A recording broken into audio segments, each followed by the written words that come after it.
Dalam upaya penertiban truk bertona sebesar, Wali Kota Palembang tegaskan pembangunan jalur lingkar timur menuju ke Pelabuhan Sungai Lais akan dikebut dengan dukungan Gubernur Sumatera Selatan.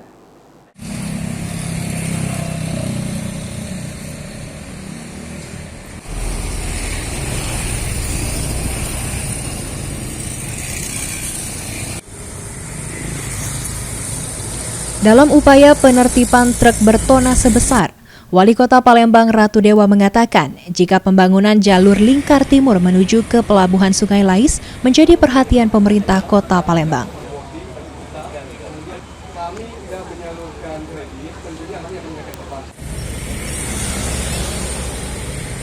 Rencana pembangunan jalur tersebut akan didukung Gubernur Sumatera Selatan.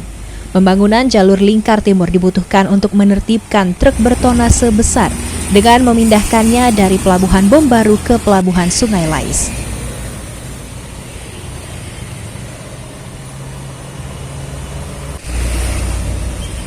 Menurut Wali Kota Palembang, rencana tersebut perlu dilaksanakan karena jika menunggu Pelabuhan Tanjung Carat akan terlalu lama.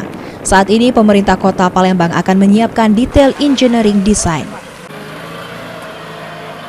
Adalah kaitan dengan kita menanggulangi mobil-mobil yang bertonasi besar. Bagaimana cara kita membuat lingkar timur menuju ke Pelabuhan Sungai Lais.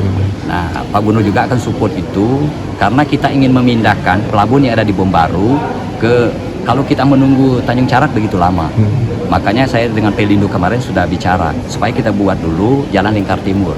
Dengan demikian dengan sendirinya mobil sudah mengarah ke sana, mobil-mobil bertonasi besar. Nah, tinggal kita sudah buat di idenya, di pemanfaatan ini. Sandi Pratama, PAL TV.